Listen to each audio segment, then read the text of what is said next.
प्रधानमंत्री नरेंद्र मोदी इस समय फ्रांस की यात्रा पर हैं, जहां उन्होंने राष्ट्रपति इमैनुअल मैक्रों के साथ कई मुद्दों पर चर्चाएं की। इसी के साथ प्रधानमंत्री मोदी के दौरे की सबसे खास बात उनका वहां एआई समिट में शिरकत करना है। एआई भविष्य की तकनीक है जो आने वाले दिनों में पूरी दुनिया पर राज करेगी। इसी को ध्यान में रखते हुए पीएम मोदी की सरकार ने भी भारत के लिए एक बड़ा एआई प्लान बनाया है, जिसे देखकर अमेरिका और चीन सभी हैरान है। प्रयागराज में चल रहे महाकुंभ में श्रद्धालुओं की भारी भीड़ उमड़ रही है। आज 12 फरवरी को 5वां माघी पूर्णिमा का स्नान है, जिसे देखते हुए सीएम योगी आदित्यनाथ ने बेहतर ट्रैफिक और क्राउड मैनेजमेंट प्लान लागू करने का सख्त निर्देश दिया है। पिछले 3 दिनों से सड़कों पर भयंकर जाम की स्थिति बनी हुई है। कई घंटे तक लोग सड़कों पर फंसे हुए हैं। बावजूद इसके महाकुंभ नगर में लोगों के पहुंचने का सिलसिला लगातार जारी है। महाकुंभ में प्रतिदिन औसतन 1.5 करोड़ लोग स्नान कर रहे हैं। पेरिस में एआई शिखर सम्मेलन की सह अध्यक्षता से पहले एक स्वागत रात्रि भोज में फ्रांसीसी राष्ट्रपति मैक्रों ने प्रधानमंत्री नरेंद्र मोदी का गले लगाकर स्वागत किया। वहीं पीएम मोदी ने एक्स पर पोस्ट करके कहा, पेरिस में अपने मित्र राष्ट्रपति मैक्रों से मिलकर खुशी हुई। इससे पहले पेरिस पहुंचते ही उनका प्रवासी भारतीयों ने भव्य स्वागत किया। इस पर पीएम मोदी ने कहा है कि पेरिस में एक यादगार स्वागत। ठंड के मौसम ने भारतीय समुदाय को आज शाम अपना स्नेह दिखाने से नहीं रोका। हमारे प्रवासी भारतीयों के प्रति आभारी हूं और उनकी उपलब्धियों के लिए उन पर गर्व है। समय रैना और रणवीर इलाहाबादिया के खिलाफ अब एनसीडब्ल्यू ने अपनी कमर कस ली है और यूट्यूबर्स को समन भेजा गया है। समय रैना के शो में रणवीर इलाहाबादिया ने ऐसा जोक मारा था जिसका जमकर विरोध हो रहा है। दोनों यूट्यूबर्स के खिलाफ एफआईआर दर्ज कर दी गई है। यूपी, उत्तराखंड और दिल्ली में संत रविदास जयंती के उपलक्ष्य में आज 12 फरवरी को सार्वजनिक अवकाश घोषित किया गया है।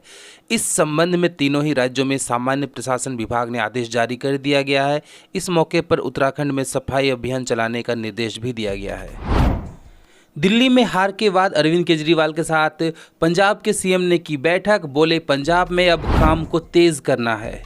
ने डॉलर के मुकाबले 2 साल की सबसे लंबी छलांग लगाई है, जिसके बाद वो एशियाई बाजारों में सबसे मजबूत करेंसीज के रूप में उभरती हुई दिख रही है।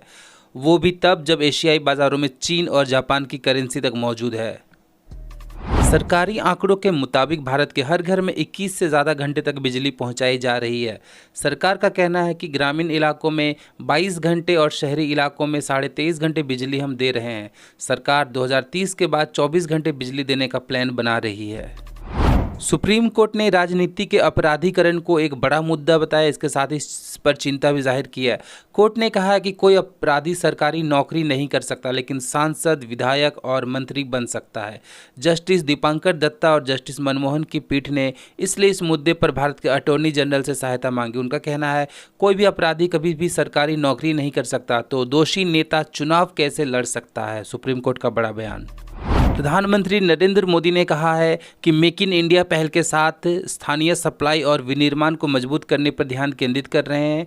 पिछले दशक में भारत की सौर पीवी मॉड्यूल विनिर्माण क्षमता में उल्लेखनीय वृद्धि हुई है, जो 2 गीगावाट से बढ़कर 17 गीगावाट हुई है। दिल्ली चुनाव में अरविंद केजरीवाल को हराने वाले प्रवेश वर्मा हैं मध्य प्रदेश के दामाद। सीएम की रेस में सबसे आगे। मणिपुर के सीएम एन वीरेन सिंह ने इस्तीफा दिया है। दिल्ली में अमित शाह से मुलाकात के बाद लिया बड़ा फैसला। मणिपुर राज्य में 21 महीने से हिंसा जारी, जिसे देखते हुए मणिपुर के सीएम ने इस्तीफा दिया। किन्नर जगत गुरु हिमांगी सखी पर हुआ हमला। आचार्य महामंडलेश्वर लक्ष्मी नारायण पर आरोप। ममता कुलकर्णी के महामंडलेश्वर बनने के सख्त खिलाफ थी। वायुसेना और सेना प्रमुख ने तेजस में उड़ान भरी। पहली बार 2 सेना प्रमुख एक साथ फाइटर जेट में बैठे थे। जनरल द्विवेदी बोले, सबसे अच्छा पल। महाकुंभ में महाजाम दिखा। लाखों लोग 10 से 12 घंटे फंसे रहे। प्रयागराज पहुंचने वाले रास्तों पर 25 किलोमीटर तक लंबी गाड़ियां देखी गई। संगम स्टेशन को बंद करना पड़ा। आखिरकार 26 साल बाद बीजेपी दिल्ली की सत्ता पर काबिज हो गई है। अब बारी है मुख्यमंत्री चुनने की। 5 नाम रेस में सबसे आगे हैं और जिनकी दावेदारी सबसे मजबूत है वो हैं प्रवेश वर्मा, जिन्होंने केजरीवाल को हराया।